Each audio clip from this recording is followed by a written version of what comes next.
O que realmente significa mentira? Antes de falarmos sobre mentira, é apropriado definirmos escrituralmente quem é a verdade. Yahushua disse: Eu sou a verdade. E disse também: As minhas palavras são verdade. Logo, mentira é tudo aquilo que se opõe a Yahushua ou às suas palavras. Mentira é basicamente tudo que se opõe à palavra de Yahuul, que é Yahushua, seja em atitudes, seja em doutrina, seja em palavra, seja em conduta, seja em pensamentos ou em crença. Nosso conceito de verdade ou mentira costuma girar em torno do que observamos ao nosso redor, num entendimento que normalmente é bem distinto do conceito escritural de verdade ou mentira. Se alguém diz que o céu é verde, normalmente dizemos que ele está mentindo, pois pela nossa observação, o céu é azul e não verde. Este é o nosso conceito comum de verdade ou mentira. O conceito escritural, contudo, é que verdade é tudo aquilo que é dito por Yahushua, a palavra, e mentira é tudo aquilo que é contrário ao que Yahushua disse, ou mesmo afirmando algo que ele nunca disse.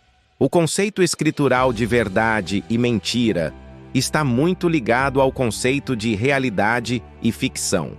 Sabemos pelas Escrituras que todas as coisas foram feitas por meio dele, e sem ele, nada do que foi feito se fez. Isso torna claro que tudo o que existe, sendo portanto real, foi feito por ele, por meio de sua palavra. É fácil também concluirmos que o que quer que seja que ele não tenha dito, não existe, e é somente ficção.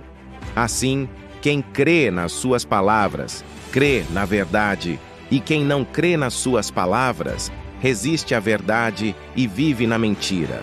Quem é por ele, é favorável à verdade. Quem é contra ele, é favorável à mentira. Note, e é muito importante entender isso muito claramente, que não estamos tratando de verdade ou mentira dentro de um conceito humano de visualização das coisas, mas sim em um conceito espiritual de ser a favor ou contra Yahushua, o qual é a verdade. Assim, é preciso que entendamos que a palavra de Yahushua precede a realidade, e não segue após a realidade, pois a palavra de Yahushua é que cria a realidade, e não é criada por ela. Isso equivale a dizer que é impossível Yahushua mentir, pois conforme ele afirma, assim passa a ser. Só como exemplo, e também com a intenção de separar bem o conceito humano de verdade e o conceito escritural de verdade, se qualquer um de nós afirmar que o céu é verde, estará mentindo, porque desde o princípio, Yahushua disse que o céu seria azul quando o criou. Por outro lado, e somente a título de exemplo, se Yahushua afirmar hoje que o céu é verde, não estará mentindo, mas apenas criando uma realidade nova, agora um céu totalmente verde à nossa observação, porque a sua palavra é que produz a realidade, mas não é produzida por ela. A palavra de Yahushua sempre precede a realidade. Prova disso é que, se sua palavra viesse após a realidade, ou devesse se conformar com ela, ele teria dito que a água é água, e todos os convidados nas bodas de Caná teriam bebido água até o final da festa. Ele, contudo, foi solicitado a fornecer vinho para a festa. Quando ele ordenou que enchessem as talhas com água e servissem, ele estava, com sua palavra, não se conformando com a realidade vigente, mas sim criando uma nova realidade para aquela ocasião, por meio de sua palavra. Resumindo, para deixar bem claro, se eu disser que uma talha cheia de água está cheia de vinho, estarei mentindo, pois desde a criação Yahushua disse que água e vinho é vinho. Contudo, quando é o próprio Yahushua que afirma que a talha está cheia de vinho, ele não estará de forma alguma mentindo, mas sim criando uma nova realidade por meio de sua palavra. A palavra de Yahushua sempre precede a realidade. Lembre-se sempre, Yahuul criou todas as coisas por meio de Yahushua, seu filho, a palavra, conforme as Escrituras claramente nos ensinam. Criar realidade é uma prerrogativa exclusiva do Criador.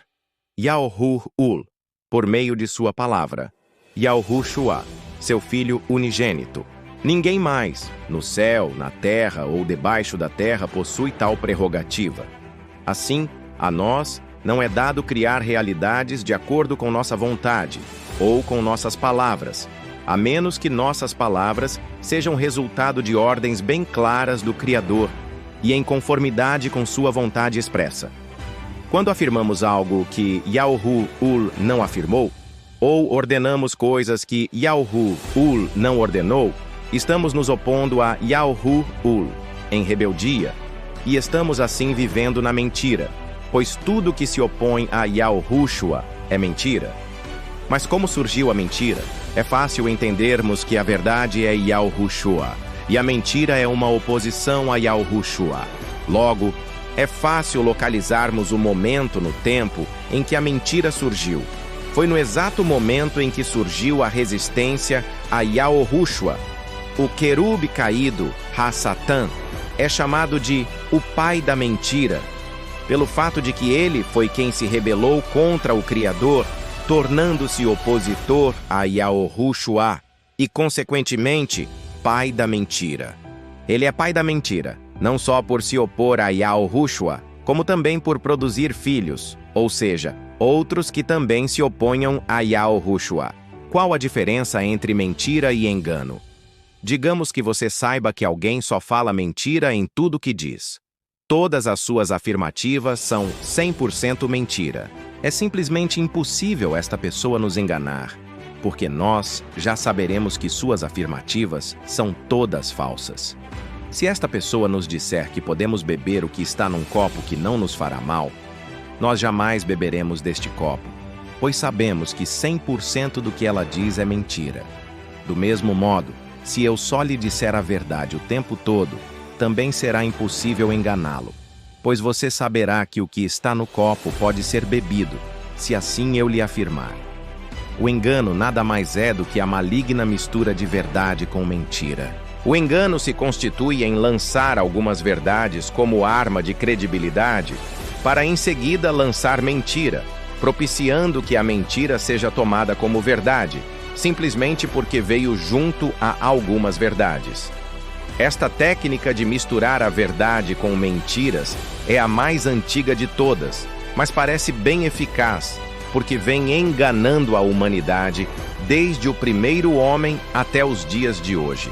Ha-Satan, ao tentar Cavial, corrompido como Eva, e também ao tentar Yahushua, usou a palavra de Yahu-Ul, citando as Escrituras, que são verdade, mas inserindo escamoteadamente sua mentira no meio das palavras de verdade.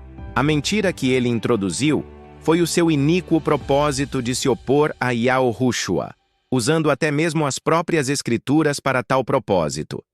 Que situação vive o mundo desde a queda do homem? Adam. Como as Escrituras afirmam que o mundo jaz no maligno, e afirmam também que Ha-Satan é o pai da mentira, é simples concluir que o mundo jaz na mentira. Basicamente, a mentira surge por uma oposição à verdade.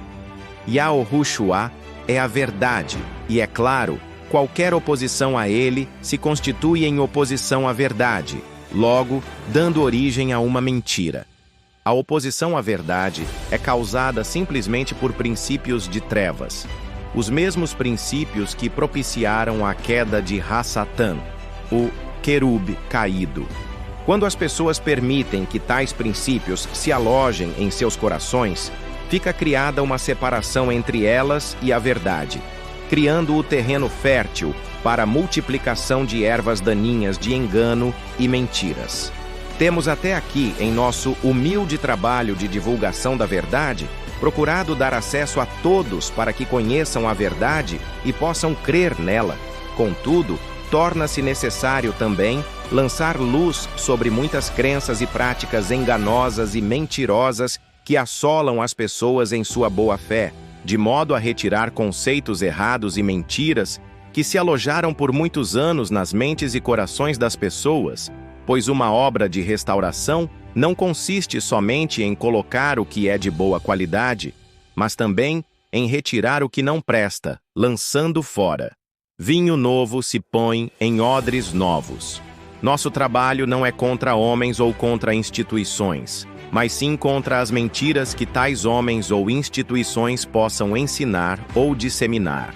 Assim não faremos referência a pessoas ou instituições, mas apenas aos ensinamentos, doutrinas práticas, etc., cujas bases sejam mentirosas, cabendo a você, leitor, se desejar procurar identificar qual ou quais homens e instituições as pregam com o objetivo único de não se permitir ser enganado, compadecendo-se destes que não só resistem, como também levam outros a resistir a Yahushua.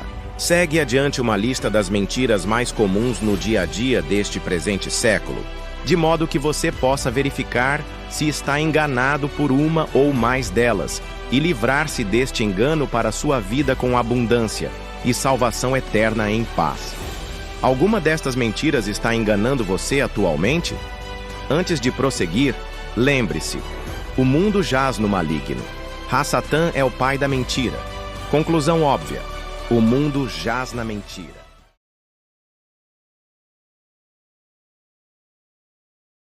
Mentira de número 1. Qualquer nome serve para eu invocar o Messias, desde que ele saiba que estou falando com ele. Você pode se livrar facilmente desta mentira, bastando assistir o que vem a seguir. Informações que são partes que compõem o estudo Seu Nome, em nosso site indicado na descrição deste vídeo. Aqui tentaremos fazer um resumo de todo o estudo. Você compreenderá a enorme importância que o Criador dá ao seu nome e ao nome de seu Filho. Você entenderá como é importante que identifiquemos o Criador e seu ungido somente por meio de seus nomes. Considerações sobre identificação. Identificação refere-se a um ou mais meios de se caracterizar ou selecionar um único objeto dentre muitos existentes. Quando falamos objeto, não estamos nos referindo a uma peça física, no sentido em que a palavra é comumente usada, mas tratamos aqui do objeto de identificação, que pode se tratar de um produto, localidade, veículo, animal, seres humanos ou seres espirituais. São os objetos de identificação. Em se tratando de seres humanos, existem hoje sobre a face da Terra alguns bilhões deste tipo de objeto de identificação. Cada um deles é único, e cada um deles precisa ser caracterizado com exclusividade dentre todos os demais.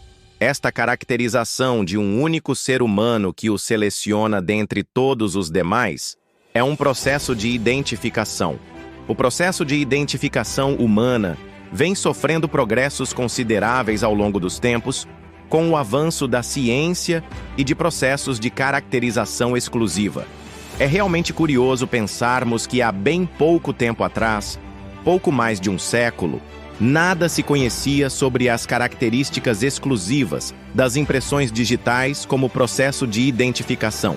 Hoje em dia dispomos não só das técnicas de datiloscopia, mas também de mapeamento de retina, análise espectrográfica de voz, exame de DNA e, mais recentemente, análise termográfica da face, como processos de identificação. Entretanto, se nos voltarmos para um par de séculos atrás, nenhum outro processo de identificação havia senão a própria aparência física da pessoa, seu rosto, estatura, etc. Desde o princípio, mesmo quando todas estas técnicas eram desconhecidas, o Criador, com sua sabedoria, colocou em cada ser humano, embora todos dentro de uma única espécie, características de identificação bastante exclusivas. Primeiramente, o rosto, mesmo entre gêmeos univitelinos há diferença. Depois o corpo, a estatura. Depois a variedade de cores de pele. Depois a variedade de cores de olhos, a variedade de tipos e cores de cabelos. Depois as impressões digitais, os mapas de retinas e, finalmente, o exame de DNA. Ainda não descobrimos o que mais o Criador colocou como característica exclusiva em cada ser humano, que talvez os cientistas ainda venham a descobrir. O Criador, fora de qualquer dúvida, se dedicou bastante ao assunto identificação. só podemos considerar como características positivas de identificação de um objeto de identificação aquelas que sejam características permanentes, imutáveis. Aspectos variáveis que possam sofrer alteração ao longo do tempo não são características de identificação positiva, por óbvias razões. Assim, aspectos comportamentais, personalidade, habilidades pessoais, conhecimento e outras semelhantes podem apenas servir como auxiliares de identificação e por um período de tempo bem pequeno. Nos parece que o problema de identificação humana vem sendo resolvido bastante bem pela ciência humana, pelos órgãos governamentais de cada país quanto à sua implementação e pelas polícias nacionais e internacionais. Contudo, nosso maior interesse aqui não está voltado para a identificação humana, pois sobre isso já há quem cuide com bastante exatidão. Nosso maior interesse, que deveria ser interesse de todos, está na identificação de seres espirituais invisíveis. Considerações sobre identificação de seres espirituais. Seres espirituais são, para nós que vivemos abaixo do firmamento, no mundo material, invisíveis. Esta talvez seja a maior dificuldade para as pessoas crerem que eles são reais, pois estão não só acostumadas aos processos de identificação visual e tátil, como desconhecem totalmente a identificação espiritual e a sua realidade. Muitas pessoas preferem ignorar a existência de seres espirituais invisíveis aos nossos olhos e nem sequer cogitam sobre sua existência. Mas, no momento, a questão é a identificação dos seres espirituais partindo do fato de que são reais. E as Escrituras nos ensinam que eles são bastante reais. Seres espirituais, para nós que nos encontramos debaixo do firmamento, não têm rosto, não têm estatura, não têm impressões digitais, não têm mapa de retina, nem tampouco DNA.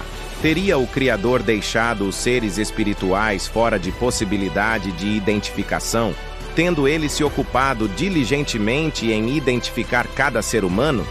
Certamente que não. A identificação é assunto tão importante que o Criador convidou o primeiro ser humano para participar do processo de identificação de cada espécie animal que ele havia recentemente criado. E ele disse que como o homem as chamasse, assim seriam chamadas.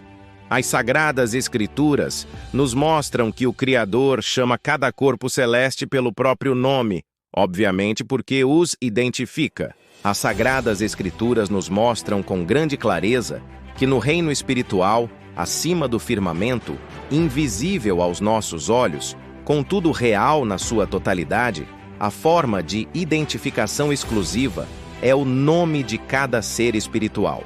Nenhuma outra forma é encontrada nas Sagradas Escrituras pela qual um ser espiritual possa ser identificado por nós.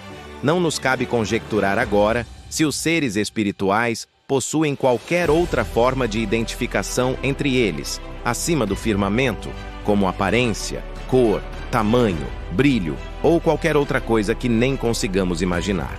O fato é que para nós, enquanto habitando este mundo terreno e material, não temos percepção do mundo espiritual por nenhum de nossos sentidos. Portanto, não podemos perceber nenhuma característica de identificação de seres espirituais, a não ser o único revelado nas Sagradas Escrituras: os nomes.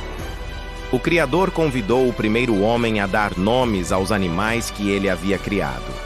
O Criador chama cada corpo celeste pelo seu nome. O Criador mudou o nome de diversas pessoas, conforme revelado nas Sagradas Escrituras.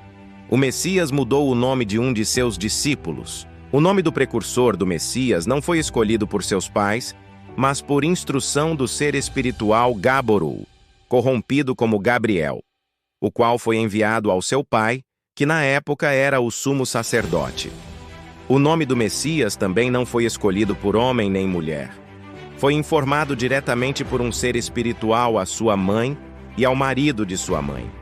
O próprio Criador, ao qual as Sagradas Escrituras neotestamentárias se referem como o Pai, do qual o Messias é o Filho unigênito, possui um nome, o qual foi revelado aos homens e determinado que, assim serei lembrado de geração a geração. Êxodo 3,15. Não existe, escrituralmente falando, nenhuma outra forma de identificação do Criador, nem tampouco de seu Filho, a não ser os seus nomes. É curioso notar como o Criador, em Êxodo 20, proíbe severamente a confecção de imagens de escultura e outra qualquer semelhança do que há em cima nos céus.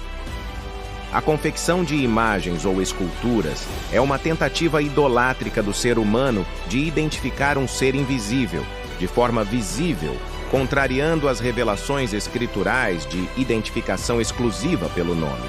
Muitas religiões, em especial o catolicismo romano, produzem estas imagens em profusão, dentro de uma dissociação completa da realidade espiritual. Pois se observarmos quaisquer destas imagens, não existe identificação positiva visual de nenhuma delas, pois são todas bem diferentes. Os calendários que são distribuídos ou vendidos com imagens pretensamente do Messias apresentam o Messias retratado de forma totalmente irreal, além de não conseguirmos encontrar duas figuras dele que sejam iguais. Uma observação aqui é importante fazer. O conteúdo deste vídeo, em certas partes, também apresentam algumas imagens, das quais só servem para ilustrar e não para se ter como reais e muito menos para o sentido de adoração dessas mesmas. Criaram um estereótipo do Messias com cabelos longos e encaixeados, com barba, com pele clara e olhos claros. Possivelmente porque o ser humano natural, desligado do conhecimento escritural, associa o belo ao bom e o feio ao mal. Apesar das Sagradas Escrituras afirmarem que ele não tinha aparência nem formosura, estas imagens idolátricas continuam proliferando, não só desobedecendo a ordem de não produzi-las, como também ignorando a única e exclusiva forma de identificação escritural: o nome. As identificações erradas. Pode nos custar caro uma identificação errada? Sim, pode nos sair muito caro. Imaginemos, em primeiro lugar, no plano material, o que pode acontecer devido a uma identificação errada. A lista é interminável de prejuízos possíveis. Pessoas podem ser, e são, condenadas à morte inocentemente no lugar do verdadeiro assassino. Pessoas podem ser lesadas em suas contas bancárias por outras que se fazem passar por elas. Pessoas são lesadas diariamente em seus cartões de crédito por outros que os usam sem serem devidamente identificados. Talões de cheque são roubados e a assinatura é falsificada para que o banco identifique erradamente o emissor do cheque. Carros são roubados e a numeração é adulterada para criar uma nova identificação para o veículo. Hoje em dia, em termos de falsificações e violações, as técnicas evoluíram a ponto de até roubarem impressões digitais e mapas de retina para fazer com que uma pessoa possa passar por outra. O triste disso é que não é mais ficção cinematográfica como há alguns anos atrás. É real hoje. O que dizer dos prejuízos de se identificar erroneamente seres espirituais? Como as Sagradas Escrituras associam com clareza as coisas mais importantes de nossa vida a uma perfeita identificação de seres espirituais, pode-se avaliar rapidamente os enormes prejuízos provenientes de uma identificação errônea. Como já falamos antes, de forma escritural, a identificação é feita pelo nome, e nada mais. Portanto, não é difícil entender que o uso indevido de nomes acarreta diretamente a identificação errada de seres espirituais, com seu consequente prejuízo. É por meio de adulteração ou substituição de nomes que impostores passam a ocupar o lugar dos verdadeiros. Quando se muda um nome, se muda a pessoa, porque um nome se refere a um ser espiritual, mas outro nome se refere a outro ser espiritual. Lembre-se sempre deste importante conceito, porque ele será necessário ao entendimento de muitos ensinamentos que se seguirão. No livro de Êxodo, segundo livro das Sagradas Escrituras, de autoria de Mehushua, corrompido como Moisés, nós o vemos recebendo do Criador a incumbência de ir falar com o faraó do Egito para libertar o povo dele que lá estava cativo há mais de 400 anos. Mehushua não possuía, naquela época, nem filmadoras, nem câmeras fotográficas, nem gravador de som, nem nenhuma outra forma de mostrar ao faraó e ao povo judaico quem o havia enviado para falar com eles. O Criador não lhe entregou uma procuração em papel assinada e com firma reconhecida, nem tampouco lhe entregou sua carteira de identidade, nem nenhuma outra coisa que pudesse lhe servir de identificação. A única identificação que o Criador deu a Mehushua, corrompido como Moisés, foi o seu nome. Qual é o teu nome, para que eu diga aos filhos de Yaoshoru? Perguntou Mehushua. O maior prejuízo para os homens, a salvação. As Sagradas Escrituras nos apresentam a salvação da nossa alma e espírito, com consequente e futura redenção do nosso corpo, de forma extremamente associada à identificação correta do Salvador, o Messias. Como seres espirituais só são identificados pelos seus nomes, e como só há salvação para a raça humana num exclusivo e único Salvador, e Messias, obviamente, é necessário que se identifique adequadamente o Salvador pelo seu único e autêntico nome. Para começarmos a conhecer o verdadeiro Messias, prometido desde tempos muito distantes, é preciso nos dedicarmos inicialmente a identificá-lo.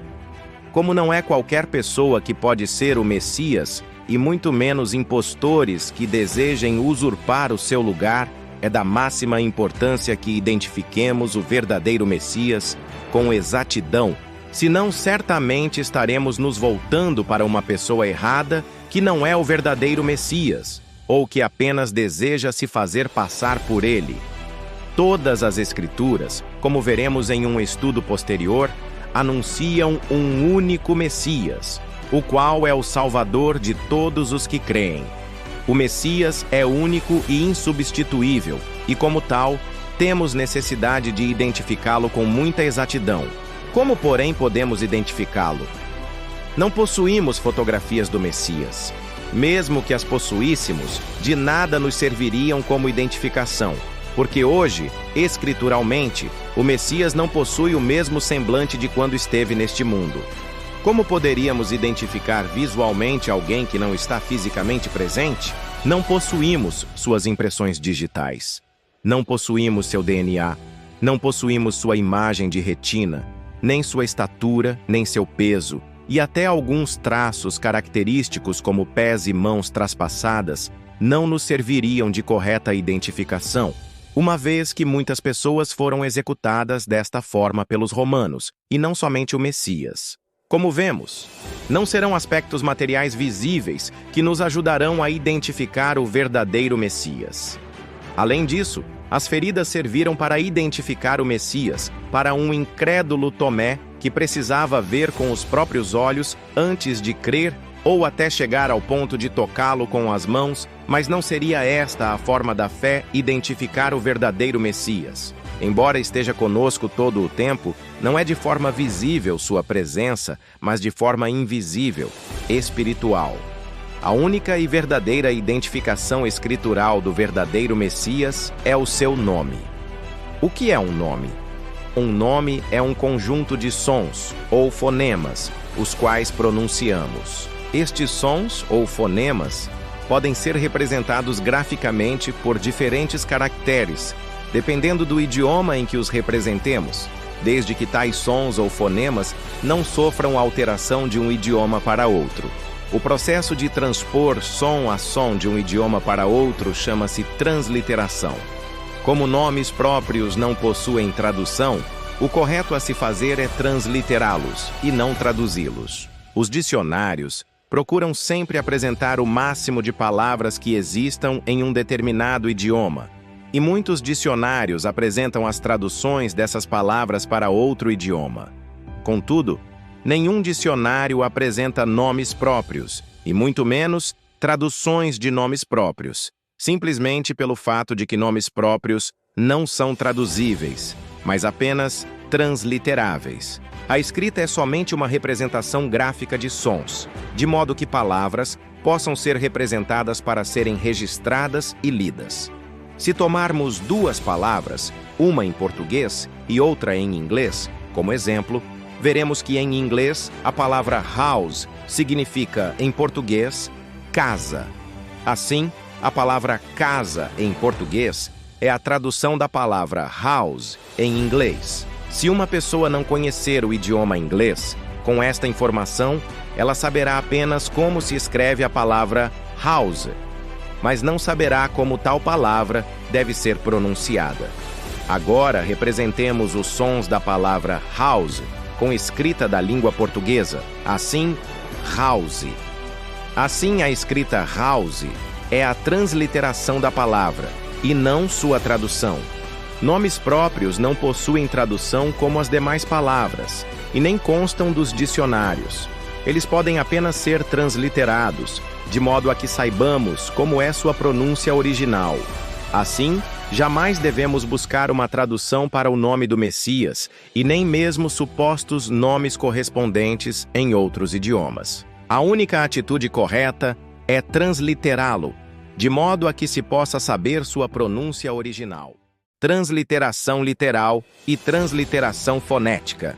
Chamamos transliteração literal a simples substituição de letras de um idioma para as letras correspondentes no outro idioma, e isso somente se aplica aos idiomas que possuem caracteres de formas diferentes entre si, como é o caso do hebraico e do português. Isso certamente não se aplicaria a idiomas que possuem os mesmos tipos de caracteres, como é o caso do português e do inglês. A transliteração literal nem sempre atende à necessidade do leitor com relação a saber a pronúncia correta da palavra, uma vez que a simples substituição de letras pelas correspondentes pode não evidenciar a pronúncia original da palavra. A transliteração fonética é a que mais auxilia o leitor quanto à forma correta de pronunciar a palavra, uma vez que ela estará escrita de forma ao leitor pronunciá-la diretamente pela simples leitura. Essa forma de transliteração é a representação escrita de cada som da palavra original no idioma de destino. Representar um som utilizando as letras de um idioma nem sempre é simples e às vezes nem é possível, pois o conjunto de caracteres do idioma de destino pode não possuir nenhuma letra que possua um determinado som. Esse é o caso, por exemplo, da letra J, cujo som não pode ser representado por nenhuma letra do idioma hebraico, uma vez que nenhuma letra hebraica possui o som de JJ. Do mesmo modo, a letra J nunca será utilizada para transliterações fonéticas do hebraico para o português, uma vez que não existe nenhuma palavra hebraica com o som da letra J. Em todos os textos aqui apresentados, utilizaremos tanto a transliteração literal como a transliteração fonética, uma vez que necessitamos de precisão e confiabilidade sobre as informações apresentadas. Assim, sempre apresentaremos a transliteração literal seguida da transliteração fonética entre parênteses. Façamos, pois, uma análise escritural sobre o nome do Messias. O nome do Messias é único para a salvação.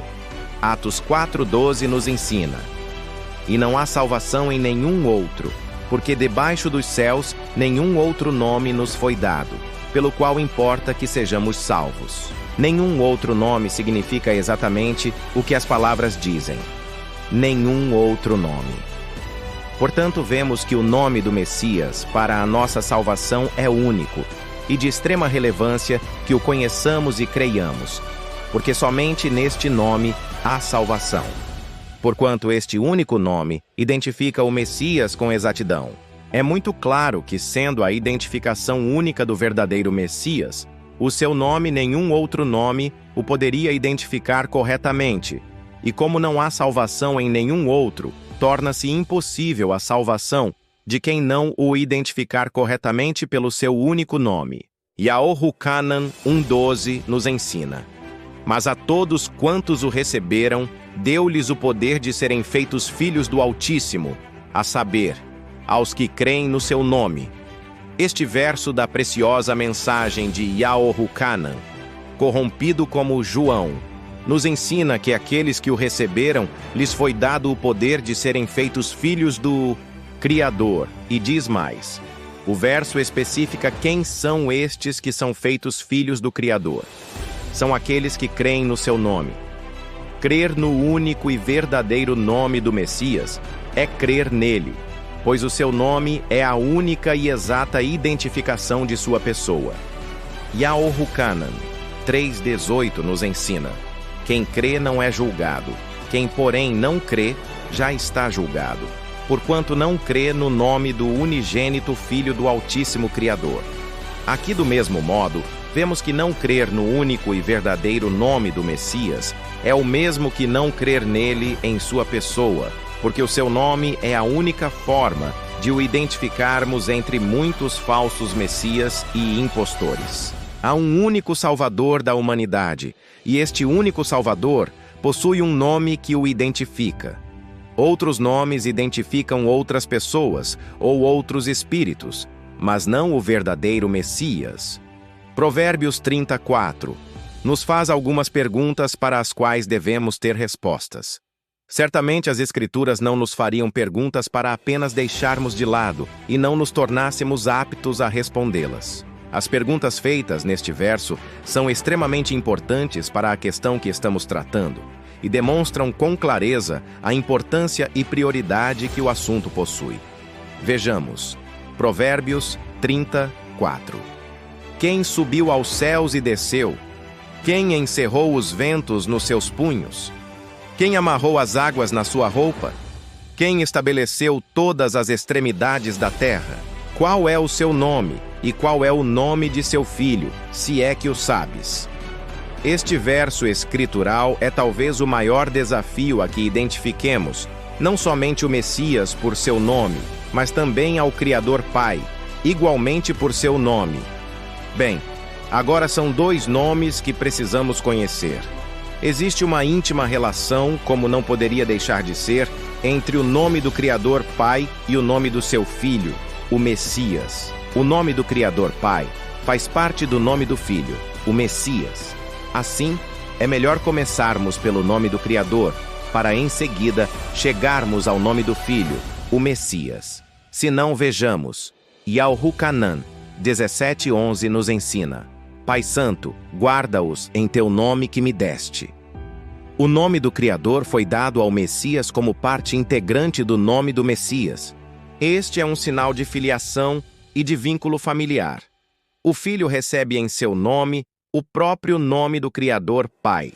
Então, falemos primeiramente sobre o nome do Criador Pai. A primeira ocorrência escritural do nome do Criador Pai está no capítulo 2 de Bereshit, Gênesis. Este preciosíssimo, maravilhoso e soberano nome é representado por 4 letras consoantes hebraicas chamadas Iod, Re, Vav e Re, embora escritas da direita para a esquerda, como é a escrita hebraica. Por aqui vamos indicar a visita ao nosso site de estudos, pois o conteúdo é muito extenso para ser apresentado em um só vídeo. O link ou os links estarão na descrição do vídeo e o leitor poderá visitá-los a hora que quiser e achar melhor. Fica aqui o convite e até outro vídeo contendo mais ensinamentos que os líderes religiosos fazem questão de esconder de você, por maldade, porque não querem ver suas igrejas vazias, com prejuízos financeiros, ou até mesmo por ignorância no assunto. Em outros vídeos, apresentaremos mais mentiras cometidas por líderes religiosos, sem apontar evidentemente esse ou aquele, mas simplesmente esclarecendo ao povo sobre os ensinamentos falsos ensinados nestes lugares. Até breve.